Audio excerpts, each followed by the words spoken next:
Okay, hello everyone. Here I want to provide a tutorial on how to change time on Samsung A35 5G device. Well, knowing how to change the time on your device ensures security, synchronization, and compatibility with various apps and services, as well as helping you stay organized and punctual in your daily activities. So let's go to the tutorial. Okay, first thing first, open Play Settings menu on your device. After that, here you can scroll down and then select General Management option. Okay, and then please select Date and Time menu. So on this page, you can turn off this option and change the time here.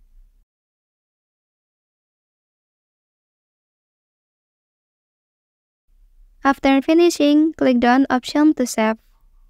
Well, that's the tutorial on how to change time on Samsung A35 5G device. If you are helped by this video, don't forget to like and subscribe to get other information from this channel. Thank you.